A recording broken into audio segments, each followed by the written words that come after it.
Hello student, कैसे हैं आप। Welcome back the another lecture class 11 रसायन विज्ञान की मूलभूत आवश्यकताओं के लेक्चर नंबर 15 में आपका स्वागत है। इससे पहले हमने पिछले लेक्चर में बहुत सारी बातें की थी। मूलनपाती सूत्र क्या है, अणुसूत्र क्या है, कैसे ज्ञात करें, प्रतिशत संगठन कैसे ज्ञात करें, अणुसूत्र से प्रतिशत संगठन कैसे निकालें, प्रतिशत संगठन से अणुसूत्र कैसे निकालें। आप लोग, मुझे आशा है आप लोगों ने पिछला लेक्चर देखा होगा और आप अच्छी चीज सारी चीजें समझ पाए होंगे। मैंने उसमें क्वेश्चन भी किए थे। अब इसमें मैं सारी बेसिक लेक्चर नंबर 15 है, बेसिक चीजें ले रहा हूं बिल्कुल, जो मैंने अब तक बात नहीं की। परमाणु क्या है, अणु क्या है, तत्व क्या है, शुद्ध पदार्थ क्या है, पदार्थ क्या होता है, भौतिक वर्गीकरण क्या है, पदार्थों का रासायनिक वर्गीकरण क्या है, यौगिक क्या है, मिश्रण क्या है, समांगी मिश्रण क्या है, विषमांगी मिश्रण क्या है, इसके बारे में हम लोग बात करने वाले हैं। इसमें हम आगे सार्थक वो भी लेंगे, है ना। चलिए देखिए, सबसे पहले हम बात करते हैं द्रव्य। द्रव्य क्या चीज है, मैटर जिसको बोलते हैं द्रव्य, या इसको बोलते हैं पदार्थ। क्या होता है, आप किसी पदार्थ की आप क्या डेफिनेशन देंगे, व्हाट इज मैटर। पदार्थ को अंग्रेजी में बोलते हैं मैटर। क्या बोलते हैं इसको अंग्रेजी में, मैटर बोलते हैं। थोड़ी बहुत अंग्रेजी भी आनी चाहिए, कोई बुराई नहीं। जब अंग्रेजी हिंदी सीख सकते हो, इंग्लिश नहीं सीख सकते, सीख सकते हैं। पदार्थ क्या होता है, जैसे आप किसी को बोले ये पदार्थ है, तो मैं बोलूंगा कि पदार्थ वो चीज है या द्रव्य वो चीज है जिसका कुछ ना कुछ द्रव्यमान होता है, कुछ ना कुछ उसका भार होता है और वो स्थान घेरती है। वो क्या कहलाती है, वो चीज पदार्थ कहलाती है।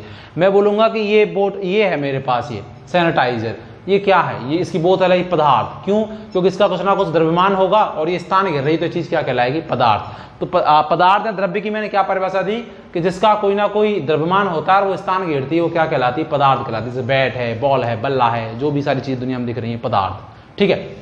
पदार्थों को दो भागों में वर्गीकृत कर सकते हैं। अब मैं डेफिनेशन वगैरह नोट्सों में लिख दूंगा, आपको केवल मैं बता रहा हूं, नोट्सों में सारी लिखी हुई है, आप लोग अच्छे से पढ़ लेंगे।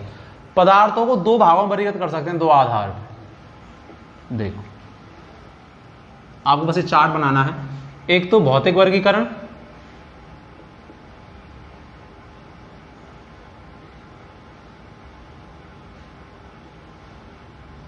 और एक रासायनिक वर्गीकरण। भौतिक को बोलते हैं फिजिकल क्लासिफिकेशन और रासायनिक वर्गीकरण। ये क्या है, देखो, भौतिक वर्गीकरण या रासायनिक वर्गीकरण क्या है। भौतिक को देखो, भौतिक को हम तीन भागों में बांट सकते हैं।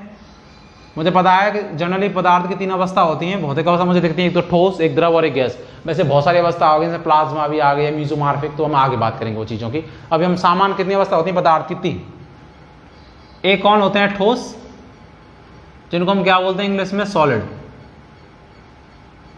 एक होते हैं द्रव, द्रव लिक्विड, ये द्रव्य, द्रव्य पदार्थ, ये द्रव है, लिक्विड। और एक होती है गैस, गैस। इनकी बात करते हैं हम पहले, एक, दो, तीन। भौतिक वर्गीकरण का मतलब जो मुझे पदार्थ की अवस्था दिखती है, मुझे पदार्थ की कौन कौन सी अवस्था दिखती है, एक तो उसकी ठोस अवस्था है, एक द्रव अवस्था और एक गैस अवस्था। ठीक है, तीन अवस्था है। तो जनरली वैसे तो प्लाज्मा भी आ गई, मीसोमॉर्फिक अवस्था भी होती है। ठीक है, मेन तो जनरली सामान्यतः ये अवस्था होती है। ठोस किसको बोलोगे आप, कि कोई चीज ठोस पदार्थ है, कोई चीज ठोस द्रव्य है, पदार्थ है या मैटर है, किसको बोलेंगे, हम बोलेंगे कि जिनका आकार और आयतन निश्चित होता है। जैसे ये है, ये मेरे पास सॉलिड है, देखो इसका आकार भी निश्चित है और इसका आयतन, इसको कहीं पे भी रखो, इसको आकाश में रखो, पाताल में रखो, इधर रखो, उधर रखो, ये ऐसे ही रहेगा। यहाँ रखो, वहां रखो, दिल्ली में रखो, मुंबई रखो, कलकत्ता रखो, कहीं रखो, ये ऐसा कैसा रहेगा। तो ठोसों का आकार और आयतन क्या होता है, निश्चित होता है। ठीक है, होता है। अब मैं बोलूं, एक तो इनका आकार आयतन निश्चित होता है ठोसों का, और ठोसों में और क्या गुण हो सकता है, ठोसों का क्या है, गतिज ऊर्जा बिल्कुल शून्य होती है। गतिज ऊर्जा का मतलब क्या है, उसकी काइनेटिक एनर्जी, क्योंकि वो एक ही जगह रखे रहते हैं, इसका मतलब गतिज ऊर्जा होती है तो कुछ ना कुछ मूवमेंट होता।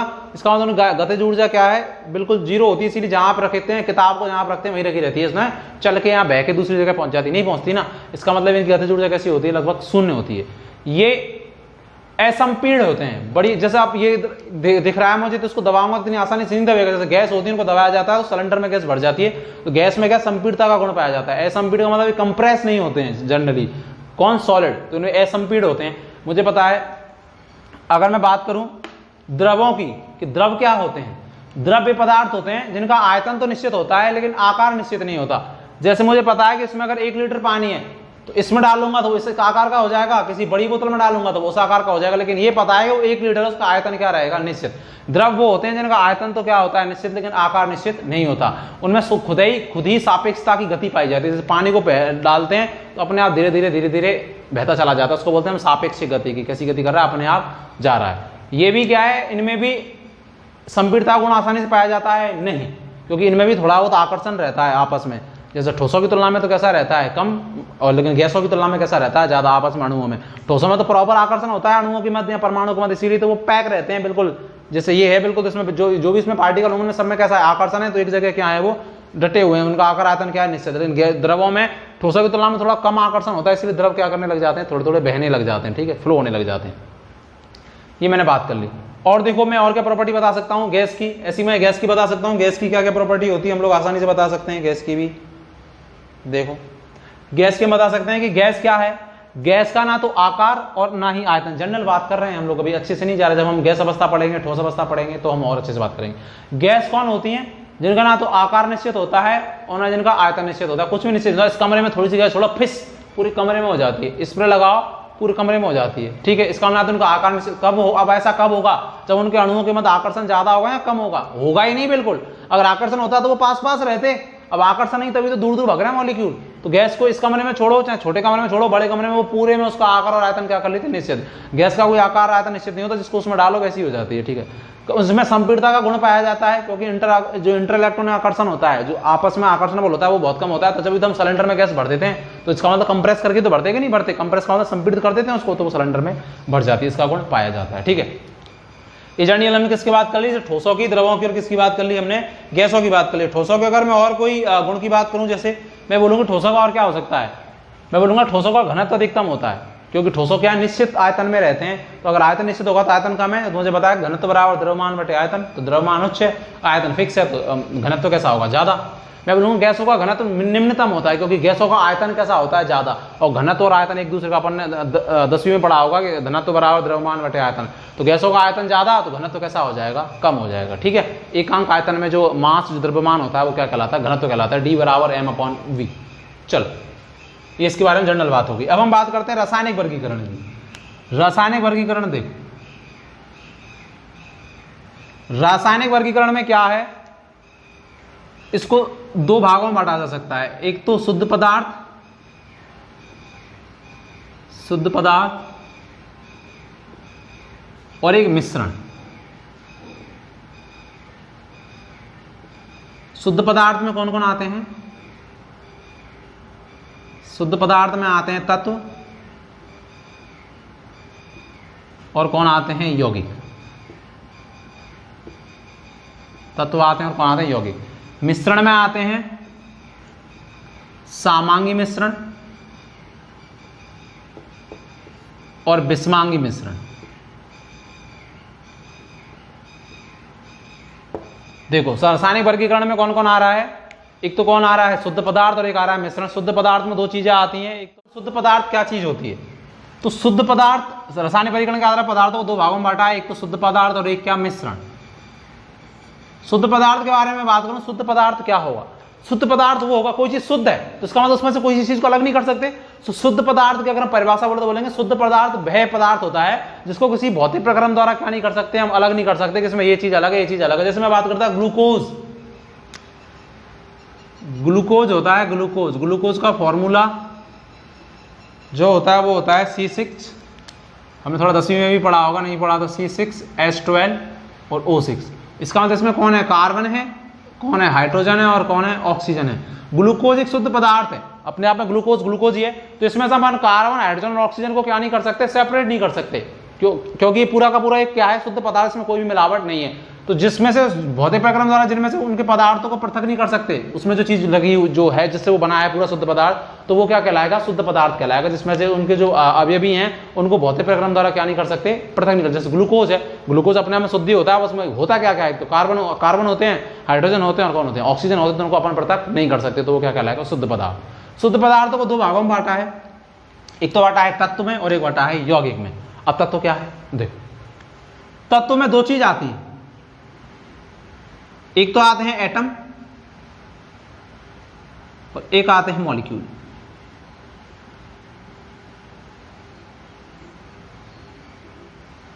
एक तो एटम आते हैं और एक क्या आते हैं, मॉलिक्यूल। एटम मीन्स परमाणु और मॉलिक्यूल माने अणु, ठीक है। मैं बोलूं कि जैसे मेरे पास आयरन तत्व है, Fe तत्व है, तत्व को अंग्रेजी में बोलते हैं एलिमेंट, तत्व को क्या बोलते हैं, एलिमेंट। अब मेरे पास मैं बोलूं मेरे पास लोहे की छड़ है, आयरन है, तो अब मुझे पता है कि उस आयरन में कौन होंगे, बहुत सारे आयरन के क्या होंगे, परमाणु होंगे। परमाणु होंगे कि नहीं होंगे? अरे भैया मेरे पास ये है, ये आयरन की कोई छड़ है लोहे की, अब मैं बोलूंगा कि आयरन तत्व है, इसमें आयरन है, लेकिन इसमें एक्चुअल में कौन है, तत्व में आयरन के बहुत सारे क्या है, परमाणु है कि नहीं है। अब अगर दो परमाणु आपस में मिल जाएंगे आयरन के, जैसे मैं बोलूंगा F2, ऐसे बोलूंगा मैं Fe2, तो मैं क्या बोलूंगा, ये आयरन का क्या है, अणु है। अणु कि जब समान प्रकार के दो परमाणु मिल जाते हैं तो उनसे किसका निर्माण होता है, अणु का निर्माण होता है, ठीक है। और तत्व एक्चुअल में क्या है, परमाणुओं का क्या है, बहुत सारे परमाणुओं का क्या है, संयोग। जिसमें बोलूंगा मेरे पास कोई धातु की छड़ है, तो उसमें बोलूंगा बहुत सारे धातु हैं, बहुत सारे धातु परमाणु हैं उसमें उपस्थित हैं, ठीक है। अणु क्या होते हैं, जब दो परमाणु, दो समान प्रकार के परमाणु आपस में मिल जाते हैं तो वो क्या कहलाते हैं, अणु कहलाते हैं, ठीक है। ये जनरल बात है, डेफिनेशन और मैंने उसमें लिख दिया आप लोगों के लिए। देखो यौगिक क्या होते हैं, ये देखो यौगिक, हम यौगिक में बात करेंगे कि जब दो या दो से अधिक परमाणुओं को, जब दो या दो से अधिक परमाणु या अणुओं को एक निश्चित अनुपात में मिलाया जाता है तो वो जो पदार्थ बनता है वो क्या कहलाता है, यौगिक कहलाता है। जैसे मैं बोलूंगा मैं H2O, जल जो है, जल का फॉर्मूला होता है H2O। परमाणु तो वह कण होता है जिसको अविभाज्य कण कहलाता है, जिसको विभाजन नहीं कर सकते, सबसे छोटा सूक्ष्म कण होता है। जब दो परमाणु जो समान प्रकार के परमाणु आपस में मिल जाते हैं तो वो क्या बना लेते हैं, अणु। और बहुत सारे परमाणु और अणु आपस में मिलकर इसका निर्माण करते हैं तत्व का, ठीक है। तत्व में जैसे मैं बोलूंगा कि आयरन तत्व, आयरन तत्व का मतलब है आयरन के बहुत सारे परमाणु, और जब दो परमाणु मिल जाएंगे उनसे क्या बन जाएंगे, अणु बन जाएंगे, ठीक है। तो तत्व के अंतर्गत ये चीज आती है। एक बार यहाँ से राजस्थान पुलिस में क्वेश्चन पूछा गया था पिछली बारी कि किसको विभाजित नहीं कर सकते आप, यौगिक को, तत्व को, मिश्रण को, या सामांगी मिश्रण किसको, तो तत्व को विभाजित नहीं कर सकते, क्योंकि तत्व में एक्चुअल में क्या है, परमाणु है, और परमाणु कैसा कण है, अविभाज्य कण होता है, इसीलिए उसका आंसर गया था कि तत्व को विभाजित नहीं कर सकते। तत्व एक्चुअल में परमाणु का संयोग है, परमाणु क्या है, अविभाज्य कण होते हैं, ठीक है। देखो परमाणु का एक्चुअल में क्या स्वतंत्र अस्तित्व ही नहीं है। आप लोगों को अजीब लग रहा होगा, परमाणु एक बहुत, 10वीं में भी हमने पढ़ा था कि परमाणु का स्वतंत्र अस्तित्व नहीं है, इसीलिए दो परमाणु आपस में मिलकर किसका निर्माण कर लेते हैं, H2O। जैसे हाइड्रोजन का परमाणु है तो परमाणु ग्रुप में मिलता है हाइड्रोजन, हाइड्रोजन के H और H मिलकर H2 बना लेते हैं, H2 अणु, और H2 हाइड्रोजन गैस पाई जाती है, हमको पता है। ऑक्सीजन परमाणु नहीं है, वो ऑक्सीजन O और O मिलकर क्या बना लेंगे, O2। तो दो परमाणु मिल जाएंगे तो क्या बन जाएगा, O2 अणु। इसलिए परमाणु को स्वतंत्र अस्तित्व संभव नहीं है, क्योंकि वो क्या चाहता है कि मैं अपने इलेक्ट्रॉनिक विन्यास को क्या करूं, कंप्लीट करूं। तो दो आपस में जुड़ के क्या बना लेते हैं, वो अणु बना लेते हैं, ठीक है। इसलिए परमाणु किसमें जाके कंज्यूम हो जाते हैं, जुड़ जाते हैं, अणु बना लेते हैं, दो परमाणु समान प्रकार के मिलकर, तो वो अणु कहलाता है, ठीक है।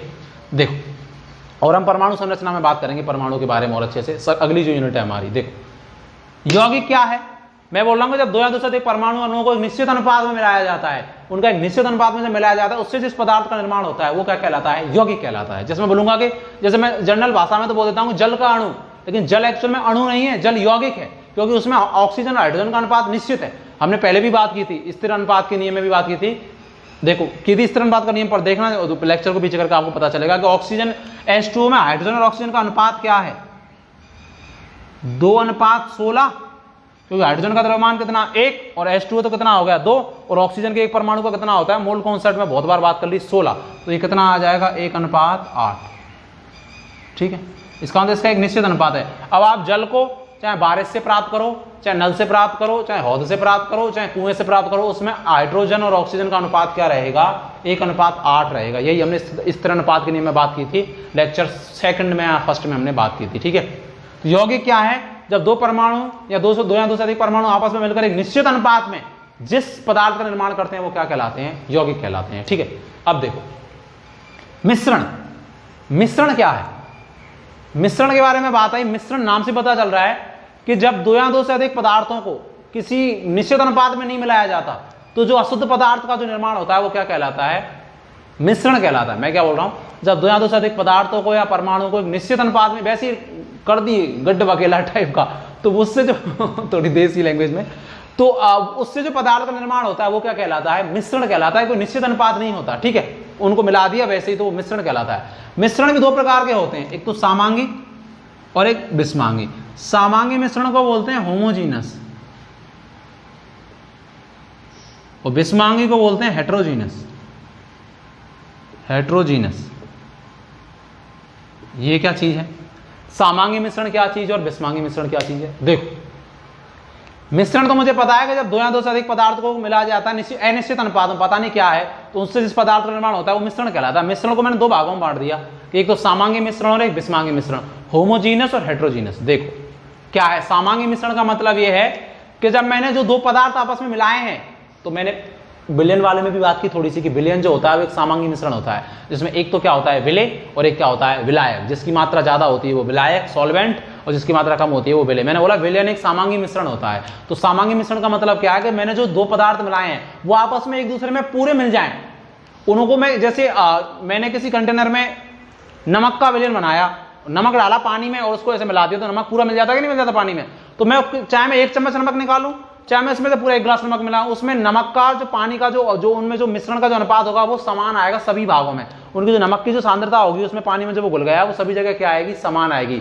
ऐसी नहीं आएगी कि पानी अलग हो रहा है और नमक अलग हो रहा है, फिर वो कैसा मिश्रण हो जाएगा विषमांगी। इसका मतलब जब किसी विलेय पदार्थ को किसी विलायक में, किसी एक कम पदार्थ को किसी ज्यादा वाले में, एक पदार्थ को दूसरे पदार्थ में मिलाते हैं तो वो जो मिश्रण बनता है उसमें सभी जगह दोनों का जो अनुपात है वो कैसा रहे समान रहे। चाहे उसमें से मैं 1 मुट्ठी निकालूं, चाहे उसमें से मैं एक ऐसे करके निकालूं, सब में कैसा उनकी सांद्रता का अनुपात कैसा है समान आए उसकी विलेय जो उसमें मिलाया गया है, तो वो क्या कहलाएगा सामांगी मिश्रण। विलेय क्या जो विलयन है वो एक प्रकार का क्या था सामांगी मिश्रण था। जैसे मैं बोलूं नमक का विलयन, नमक को मैंने पानी में मिलाया तो एक तरह का कैसा विलयन बनेगा सामांगी। या मैंने मिलाया अल्कोहल और जल को तो वो भी पूरा मिल जाएगा आपस में, वो कैसा विलयन बनेगा सामांगी विलयन है। कैसा बनेगा सामांगी मिश्रण बनेगा। ठीक है। विषमांगी क्या होता है? विषमांगी का मतलब है कि मैंने कोई दो चीज मिलाई आपस में और वो पृथक पृथक है, मतलब उनको किसी जगह तो ज्यादा मिल गई, किसी जगह कम मिल गई, वो पूरी नहीं मिली। अनिश्चित अनुपात में मिलाया वो तो मिश्रण बना, पर मिश्रण की भी दो कंडीशन बन गई। क्या कंडीशन बनी कि जब सभी जगह समान आ रहा है, सब मैंने जो मिलाया वो पूरा मिलेगा, सभी जगह उनकी सांद्रताओं का अनुपात समान आ रहा है तो वो सामांगी, और अगर सभी जगह समान नहीं आ रहा तो वो कैसा होगा विषमांगी। जैसे मैं एग्जाम्पल बताता हूं आप लोगों के लिए। एग्जाम्पल जैसे मैंने आइसक्रीम बनाई, ऐसे आइसक्रीम में बहुत सारी चीज डालते हैं, दूध डालते हैं, ये डालते हैं, मक्खन वगैरह हर चीज डालते हैं, तो पूरा थोड़ा ना मिलता है कि पूरा आइसक्रीम आप जब आप खाते तो उसमें अलग अलग चीजें आपको अलग अलग दिखती हैं। तो मैंने कोई ऐसा निश्चित अनुपात तो लिया नहीं, मैंने अपने अनुमान से वैसी आइसक्रीम बना दी, कितना ये मीठा, इतना ये लगा, इतना डाला और ये बन गई। तो इसका मतलब वो आइसक्रीम एक प्रकार का कैसा मिश्रण है सामांगी या विषमांगी? विषमांगी। मैंने पानी में तेल मिला दिया तो वो अलग ही दिखता है, पानी में तेल दिखता है कि नहीं दिखता, तो वो एक प्रकार का कैसा मिश्रण है विषमांगी मिश्रण है कि नहीं है। मैं बोलूं मैं गारा बनाता हूं, गारा सीमेंट आरसीसी करने के लिए, तो उसमें मैं रेत मिलाता हूं, कंक्रीट मिलाता हूं और सीमेंट मिलाता हूं, तो पूरा जो मिश्रण है वो एक तरह का क्या है विषमांगी मिश्रण। उसमें किसी भी जगह समान तरीके से वो चीज नहीं मिल सकती। मैं बोलूं पीतल, पीतल पीतल क्या है एक मिश्रित धातु होती है। ठीक है। तो वो भी उसमें दो अलग अलग धातुएं होती हैं, तो वो भी एक प्रकार का कॉपर जिंक, तो वो भी एक प्रकार का क्या है विषमांगी मिश्रण है। ठीक है। उसमें कोई निश्चित ही नहीं है कि सभी जगह इसका क्या आएगा समान आएगा। तो ये बात समझ आई। जब मैंने क्या बोला कि मिश्रण क्या है, जब दो अवयवियों को एक अनिश्चित अनुपात में मिलाया जाता है तो वो क्या कहलाता है मिश्रण। मिश्रण दो प्रकार का होता है, एक तो सामांगी और एक क्या होता है विषमांगी। सामांगी क्या है, मैंने जो दो अवयवी मिलाए हैं आपस में वो एकदम एक दूसरे में मिल जाएं और उनके किसी भी भाग को मैं निकालूं देखूं तो उनकी सांद्रता, उनका जो अनुपात है वो कैसा है समान है, मतलब विलय सभी जगह समान रूप से घुल जाए विलायक में, तो वो सामांगी मिश्रण होता है, जिसको हम विलयन बोलते हैं कि विलयन एक सामांगी मिश्रण होता है। जो चीज मैंने किसी दूसरे में डाली है वो पूर्ण रूप से नहीं मिली, उसमें वो अलग दिख रही है, मुझे छटपट करके अलग सी दिख रही है, तो वो क्या कहलाएगा एक तरह का विषमांगी मिश्रण कहलाएगा। मैंने एग्जाम्पल भी लिखे हुए हैं नोट्सों में और आपको डेफिनेशन भी अच्छे से प्रेफर कर दूंगा। आप चाहें तो इस चार्ट को इस तरीके से बना सकते हैं समझने के लिए आपके दिमाग के हिसाब से, है ना। आप इसको बनाकर मैं इसको मिटाता हूँ, बनाओ, देखो, फिर हम बात करेंगे वैज्ञानिक संकेतक क्या होते हैं। ठीक है, मिटा दूँ, देखो मिटा देता हूँ। ठीक है, अच्छे से पढ़िए लेक्चर। अगर एक बार ऐसा लगता है तो आपके उसमें है आपका जो भी ऐप है, जो भी आप जिस पे देख रहे हैं यूट्यूब पे, तो आपको वहाँ पे भी उसको बार बार देखें। एक बार जैसे भूल गए कोई चीज़ एक बार में समझ आती नहीं है, एक बार में थोड़ा ना सब कुछ जाते, एक साथ बड़े हो जाते हैं जीवन में, धीरे धीरे करके बड़े होते कि नहीं होते। तो पढ़ाई भी एक स्पॉन्टेनियस प्रोसेस है। स्पॉन्टेनियस अभी आप हम आगे पढ़ेंगे उसमें आगे में स्वतः है, मतलब करना पड़ता है, चलता रहता है धीरे धीरे। ये नहीं कि एक साथ ही भर्र भर्र से काम नहीं चलता भैया। देखो वैज्ञानिक संकेतक की सुनो मेरी बात।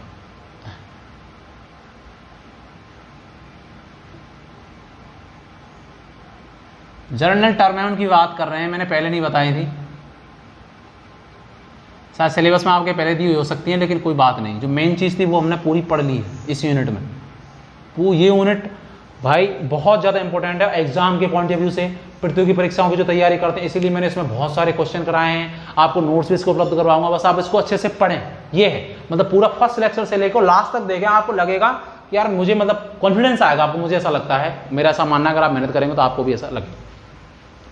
वैज्ञानिक संकेतक का मतलब यह है कि मुझे पता है कि रसायन विज्ञान में परमाणु बहुत छोटा कण है, अरे है कि नहीं है, अब बहुत छोटा कण है तो उनकी संख्या अधिकतम होगी, और द्रव्यमान उनका कैसा होता है, परमाणु अणुओं का बहुत कम होता है कि नहीं होता, होता है। देखो मैं बोलता, जैसे मैं ये कह रहा हूं, मुझे पता है कि रसायन विज्ञान में परमाणु अणुओं की बात होती है, अब उनका आकार तो कैसा होता है, छोटा, मतलब, और उनके द्रव्यमान का मान कैसा होता है, कम, और उनकी संख्या होती है बहुत ज्यादा, परमाणु अणु बहुत ज्यादा आ जाते हैं। तो उनको अब मैं ऐसे तो दिखाऊंगा नहीं कि 10 लाख तो 10 लाख लिखता डोलूंगा, या मैं 20 लाख 1 करोड़ ऐसे लिखता डोलूंगा, ये लिखने का सही तरीका नहीं है। जैसे मैं बोलता कि मेरे पास 2 ग्राम, एक एग्जाम्पल के रूप से आपको समझाऊंगा, 2 ग्राम मेरे पास हाइड्रोजन है, H2 गैस है, तो इसमें इसके अणुओं की संख्या निकालूं मैं, अणुओं की संख्या, ठीक है, अणुओं की संख्या निकालोगे तो 2 ग्राम का पहले मोल निकाल लो, मोल बराबर क्या होता है, दिया भार बटे H2 का अणु भार भी कितना, 2, कितना आ जाएगा, 1 मोल। 1 मोल का मतलब इसमें कितने अणु होंगे, कितने होंगे, 1 2 3 1 2 3 1 2 3 1 2 3 1 2 3 1 2 3 3 3 6 3 9 3 12 3 15 3 18 18 1 19 19 और 3 कितने हो गए, 3 3 6 3 9 3 12 3 15 3 18 18 और 2 20, इतने अणु होंगे इसमें। अब ये तो वैसे होते तो अवोगाद्रो संख्या के बराबर है, पर अगर मैं ऐसे लिखता तो इसमें इतने अणु होंगे H2 के, तो ये लिखने का कौन सा तरीका है, ऐसे तो लिखेंगे, ऐसे भरते रहेंगे कॉपी को, नहीं। एक तरीका होता है किसी की परमाणु अणुओं की संख्या लिखने का, n 10 की घात n, कैपिटल N गुणा 10 की घात स्मॉल n। ये क्या, ये इसको ही वैज्ञानिक संकेतक बोलते हैं। कितनी बड़ी संख्या को हम ऐसे तो दिखा नहीं सकते 0 0 में, तो एक निश्चित उसमें दिखाना पड़ता है कि भाई इतनी होती है, उसी को हम क्या बोलते हैं, वैज्ञानिक संकेत। ये जो 10 की पावर n है, ये चर घातांकी रूप है, चर घातांकी रूप, और ये जो घात है n, ये कहां से कहां तक हो सकती है, -1 से लेके, या माइनस से लेकर और कहां तक हो सकती है, प्लस तक, कुछ भी हो सकती है, 10 की घात -23, 10 की घात +23, 10 की घात 24, 10 की घात माइनस, तो माइनस से लेकर प्लस तक ये कहीं से भी हो सकती है, ठीक है। और जो ये कैपिटल N है, कैपिटल N,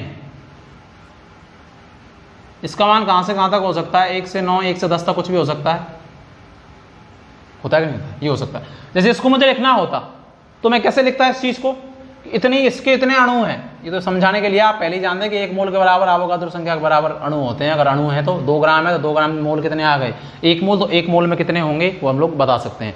लेकिन अगर ऐसे दे रखा हो तो इसको मुझे दिखाना होता है इसमें, ये इसको वैज्ञानिक संकेतक बोलते हैं। तो देखो इसका जो मान होता है वो होता है 1 से लेकर और क्या 10 तक। तो इसको आप कैसे लिख सकते हैं, देखो आप लोग खुद ही बताएं। इसको लिख सकता हूं क्या मैं ऐसे कि 6.022 10 की घात 23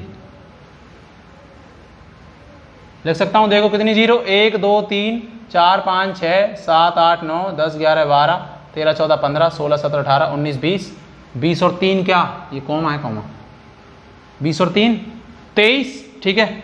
एक पॉइंट लगा दूंगा यहाँ, तो ये क्या आ जाएगा, 10 की घात क्या आ जाएगा 23 आ जाएगा, नहीं आ जाएगा, 20 और 3 23, अरे आ जाएगा ना, आ जाएगा। अरे 1000 से भाग दे दो, 1000 से क्या कर दो मल्टीप्लाई, तो 1000 से भाग देंगे तो 3 संख्या बाद क्या लग जाएगा, पॉइंट लग जाएगा, और 1000 से गुणा करेंगे तो 3 जीरो और बढ़ जाएंगे, 10 की घात 20 जीरो तो पहले ही थी कि नहीं थी, और 3 और आ जाएंगे, 10 की घात कितना हो जाएगा 23। इसको ये लिखने का तरीका, तो ये तो किसको शो कर रहा है, कैपिटल N को, और ये किसको शो कर रहा है 10 की घात N को, जिसका मान माइनस से लेकर प्लस तक कुछ भी हो सकता है। इसी को हम क्या बोलते हैं, वैज्ञानिक संकेतक हम इसको बोलते हैं। आप चाहें समझने के लिए लिख सकते हैं, फिर हम आगे और बात करते हैं। वैसे नोट्सों में मैं इसको मेंशन कर दूंगा। कुछ पूर्ण लग्न है जिनके नाम देगा और आपको जैसे आने चाहिए आपको, तो आपको कितनी 10 की पावर कितनी लगानी है। कुछ प्रीफिक्स होते हैं पूर्ण लग्न, जैसे आपको देते गीगा, तो गीगा क्या है, 10 की घात कितना आता है, तो वो है। कुछ राशियां प्लस में है, कुछ 10 की घात माइनस में। 10 की घात कुछ नहीं है, 10 की घात 1, 10 की घात 2, 10 की घात 3, 10 की घात 6, 10 की घात 9, 10 की घात 12, 10 की घात 15, 10 की घात 18 दिख रहा है, 10 की घात 21। इनको क्या प्रोनाउंस करते हैं? अगर वो आएंगे लिखे तो हम कहते हैं 10 की घात 9, 9, 12, 15, 18, 24 भी होता है। देखो इसको क्या बोलें? इसको बोलते हैं डेका। कहीं लिख रहा है, इसको रिप्रेजेंट किससे करते हैं? कैपिटल डी से, संकेत, और यहां आ जाएंगे नेम। ठीक है, अगर 10 लिख रहा है 10 की घात 1 है, इसका मतलब वहां पर क्या है, उसको क्या, अगर कहीं डेका लिख रहा है इसका मतलब क्या है, वो 10 की घात 1 है। कहीं लिख रहा है हेक्टा, ठीक है, इससे प्रेजेंट करते हैं इसको तो कैपिटल डी से और इसको कैपिटल एस। इसका मतलब वहां क्या है, 10 की घात 2 है अगर हेक्टा लिख रहा है। ठीक है, उसका लिख रहा है कहीं किलो, किलो 1000 होता है वैसे ही, किलो किलो लिख रहा है, इसका मतलब 10 की घात क्या है, 3 है। किलो को रिप्रेजेंट करेंगे कैपिटल के से। ठीक है, उसके बाद कहीं लिख रहा है 10 की घात 6। 10 की घात 6 को तो आप लोग जानते ही होंगे, क्या बोलते हैं 10 की घात 6 को? बोलते हैं, बताओ, अरे इतना तो जानते ही होंगे भाई। 10 की घात 6 को बोलते हैं मेगा। कहीं मेगा लिख रहा है, इसका मतलब 10 की घात कितना, 6, या 10 की घात 6 को क्या बोलेंगे, मेगा। 10 की घात 9 को बोलते हैं गीगा। मोबाइलों में आता ना इतने गीगा की, ये है रैम है, ये है रोम है, कंप्यूटर में भी इसका यूज होता है, कैपिटल जी। कहीं लिखा है 10 की घात 12, 12 को बोलते हैं टेरा। हिंदी में लिख लो या अंग्रेजी में, तो टेरा को हिंदी में भी टेरा ही लिखेंगे। इसका किसको रिप्रेजेंट करते हैं, इसको कैपिटल टी से। कहीं लिख रहा है 10 की घात 15, 15 को बोलते हैं पेटा, कैपिटल पी। इसको क्या बोलते हैं, 10 की घात 15 को पेटा बोलते हैं। 10 की घात 18 को बोला जाता है एक्सा। क्या बोला जाता है, एक्सा। आप साथ साथ लिख लो, इसलिए मैं थोड़ा सा हट रहा हूं। एक्सा, इसका रिप्रेजेंटेशन होता है कैपिटल ई, या ई को मैं ढंग से बना देता हूं। ठीक है, 10 की घात 21 का होता है जेटा। जाटा, इसको जेटा ही बोलना है, कैपिटल जे। ठीक है, एक 10 की घात 24 और होता है, अगर आपको दिख रहा हो तो उसको बोलते हैं योटा। 10 की घात 24 को प्लस में है। देखो 10 की घात 1 को तो क्या बोल रहे हैं, डेका। 10 की घात 2 को बोल रहे हैं हेक्टा। 10 की घात 3 को बोल रहे हैं किलो। 10 की घात 6, कहीं मेगा लिख रहा है, 10 की घात 6, कहीं गीगा लिख रहा है, 10 की घात 9, कहीं टेरा लिख रहा है, 10 की घात 12, कहीं पेटा लिख रहा है, 10 की घात 15, एक्सा लिख रहा है, 10 की घात 18, जेटा लिख रहा है, 10 की घात 21। ऐसे ही 10 की पावर माइनस में और होती है। ठीक है, देखो उनको क्या बोलते हैं, देखो 10 की घात 1, 10 की घात -2, ठीक है, 10 की घात तो कुछ नहीं है तो -1, 10 की घात -3, 10 की घात -6, 10 की घात -9, 10 की घात -12, 10 की घात -15, 10 की घात -18, 10 की घात -21, और एक होता है 10 की घात -24। देखो ये मैंने सॉल्यूशन में भी बताया, उसमें भी बताया था, इससे पहले जब मैं लेक्चर लिए थे ना, बिलियन में भी बताया था। डेसी, सेंटी क्या बिलियन होता है, पेंटीमोलर क्या होता है। देखो देखो, इसको बोला जाता है डेसी। अगर 10 की पावर 1/10, इसका मतलब 1/10 ही होगा। 10 की घात -1 को नीचे ले जाएंगे तो 1/10, 1/10 का मतलब ऊपर ले जाएंगे 10 की घात -1 ही तो आएगा कि नहीं। इसको बोलते हैं डेसी। इसको बोलते हैं सेंटी, इसको स्मॉल डी से दर्शाते हैं। ठीक है, इसको स्मॉल सी से। सेंटी 10 की घात -2, सेंटी को मैं क्या बोल सकता हूँ 1/100। अरे 10 की घात 2 का मतलब 10 की घात 2 नीचे आएगा तो +2, तो 10 की घात +2 का मतलब 100 ही तो होता है। 2 0, 10 के पे तो 2 लगा दो, 10 का स्क्वायर है कि नहीं। ठीक है, 10 की घात 3 को बोला जाता है मिली, स्मॉल एम से। कहीं लिख रहा है 10 की घात मिली लिख रहा है कि मिली, मिली मोल, इसका मतलब कितना 10 की घात -3 मोल है ना। 10 की घात -3 को मिली की जगह क्या जाएगा 10 की घात -3। ठीक है, डेसी, सेंटी, मिली। उसके बाद आता है 10 की घात 6 को बोलते हैं माइक्रो। ठीक है, इसको दिखा दो MI से, है ना। माइक्रो कैसे रिप्रेजेंट करते हैं, माइक्रो का साइन होता है डेसी, सेंटी, मिली, माइक्रो। उसके बाद नैनो, आपको मैं यहाँ याद ही करा दूंगा, nano. Capital small N, nano, कहीं लिख रहा है नैनो पार्टिकल कि इतने नैनो पार्टिकल, इसका 10⁻9 पार्टिकल है, ठीक है। नैनो का मतलब होता है 10⁻9। Deci centi milli micro nano, 10⁻12 बोला जाता है पिको, स्मॉल पी, ठीक है। कहीं लिख रहा है पिकोमीटर, इसका मतलब 10⁻−12 मीटर, ठीक है। 10⁻15 को बोला जाता है फेम्टो, क्या बोला जाता है, फेम्टो, स्मॉल एफ से दिखाते हैं इसको, ठीक है। देखो, और 10⁻18 को बोला जाता है। अब एक चीज याद रखो, कुछ भी नहीं करना आपको, जैसे 10⁻18 में और 10⁻21 में, 10⁻15 में ओ लगा देना है। ओ, अगर आप ओ लगाएंगे तो अपने आप आ जाएगा। देखो, जैसे इसको बोलते हैं एक्सा, इसको बोलते हैं एक्टो, इसको में क्या लगा दो, एक्टो, स्मॉल ई। 10⁻18 बोल रहे हैं एक्सा, इसमें लगा दो ओ, एक्टो बोलते हैं इसको, एक्टो। इसको क्या बोलते हैं, जेटा। 10⁻21 को, 10⁻- इसको बोलेंगे जेप्टो, जेप्टो, स्मॉल जे।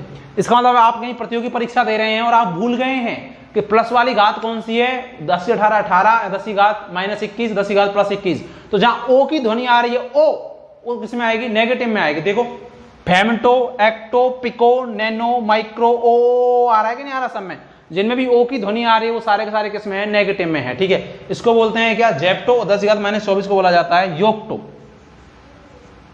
योक्टो बोला जाता है। इसको रिप्रेजेंट करते हैं स्मॉल वाई से। और 10⁻24 होती है प्लस वाली, इसको योक्टा बोला जाता है, योक्टा या योटा, योटा। 10⁻24 को बोलते हैं योटा, कैपिटल वाई से दर्शाते हैं। और 10⁻−24 होती है योक्टो, जिसको स्मॉल वाई से दर्शाते हैं। जहां पे भी आपको ओ की ध्वनि आ रही है, ओ वो किसमें होगा, नेगेटिव वाले में होगा, ठीक है। जैसे आप बोलोगे 10⁻21 भी एक जैसा लग रहा है और +21 भी एक जैसा लग रहा है कि भाई साहब +21 को भी ऐसे जेटा और जेप्टो, तो जिसमें ओ आ रहा है वो माइनस में होगा। एक बार देख ले जल्दी से।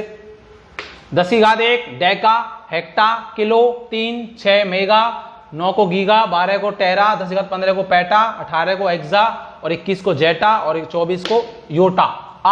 जिसमें आ रहा है वो सब प्लस वाले में ऐसे ही देखो नेगेटिव वालों को, 10 की घात कुछ नहीं है, -1, 1/10 का मतलब क्या होता है, डेसी। जैसे बोलेंगे डेसी मोलर वेलियन, तो 1/10 पहले भी बताया था वेलियन वाले में। सेंटीमोलर, सेंटी का मतलब होता है 10⁻2 मतलब 1/100, मैंने बताया था मोलर उसमें, बिलियन वाला जब मैंने इससे पहले जो लेक्चर लिए थे बिलियन में, मोलरता वाले में बताया था, ठीक है। सेंटी कैसे याद करेंगे, deci centi milli micro nano pico, कैसे याद करेंगे, deci centi milli micro nano pico, femto, atto, zepto, yocto, ठीक है। 10⁻3 milli, 10⁻6 micro, 10⁻9 nano, 10⁻12 pico, pico pico लिख रहा है कहीं, इसका 10⁻12 मॉलिक्यूल है वहां पर। 15 लिख रहा है फेम्टो, ठीक है। ये पेटा, ये फेम्टो, ओ की ध्वनि आएगी। 10⁻18 में आएगी एक्टो, एक्टो ओ। 10⁻21 में आएगी ध्वनि जेप्टो, जेटा तो जेप्टो। 10⁻24 योटा तो योक्टो। तो दिमाग में लगा लो, ट्रिक के रूप में लिख लो कि अगर आप +1 इसमें भूल गए तो जहां ओ की ध्वनि आ रही है, ओ वो कैसी, उसमें कैसी घातें होंगी, नेगेटिव। और जहां ए की ध्वनि आ रही है वहां कैसी घातें होंगी, पॉजिटिव घातें होंगी। देखो आ रहा मेगा, गीगा, टेरा, पेटा, एक्सा, जेटा, और इसमें कैसा आ रहा है, माइक्रो, नैनो, ओ आ रहा है कि नहीं आ रहा। आप चाहे तो अच्छे से लिख सकते हैं, नोट्स में भी मैं इसको मेंशन कर दूंगा, आप लिख लें, ठीक है। मेरी कोशिश याद कराना थी, लिखो आप इसको। यहां तक हमने बहुत सारे टॉपिकों की बात कर ली इस यूनिट में। इसके बाद हमारा शायद लास्ट लेक्चर होगा जिसमें हम बात करेंगे सार्थक अंकों की, ठीक है। तो सुनो मेरी बात, हमने बहुत सारे लेक्चरों की बात करी, लेक्चरों को आप ऑर्डर वाइज देखें, ठीक है। आपके सिलेबस में सार्थक अंक पहले भी दिए हो सकते हैं, तो मैं इस लेक्चर को पहले नंबर पे भी सेट कर दूंगा, कोई दिक्कत वाली बात है नहीं, है ना। तो आप इसको अच्छे से देखें सारे लेक्चर्स को, नोट्स आपको प्रिफर कराए जाएंगे। पहले लेक्चर देखना है, जैसे लेक्चर देखा है ना, जितना लेक्चर देखे जितना उसमें था, नोट्स का बिल्कुल आपको एक एक पॉइंट समझाया हुआ है लेक्चरों में, नोट्स में जो है वो लेक्चरों का इससे ही संबंधित है। तो जितना लेक्चर में देखा उसको नोट्स में पढ़ लिया कि इतना हो गया, अब इससे अगला लेक्चर देखो तो अपना समझ आएगा कि सर ने इतना इसमें पढ़ा दिया। तो बिल्कुल मतलब कुछ भी नहीं रहेगा, ये यूनिट एक बेस है। जैसे मकान बनता है तो मकान की नींव सबसे मजबूत होती है, उसकी कुर्सी अच्छी कसती है तो मकान अपने आप अच्छा बनता है। इसीलिए शुरुआत यहीं से, तो शुरुआत यहीं से, तो शुरुआत ही अच्छी करो। 11वीं क्लास है, पूरा पढ़ो। 12th में आएंगे जब देखेंगे कि भाई टू दी पॉइंट पढ़ेंगे, नंबर भी लाने और सीखना भी है। लेकिन 11th में इतना सीख लो कि 12वीं में डर ही ना लगे केमिस्ट्री से, ऐसे लगे जैसे गाना सा जब केमिस्ट्री का टी है कि नहीं, ठीक है। फिर मिलते हैं अगले लेक्चर में। थैंक्स अ लॉट दोस्तों, बाय बाय।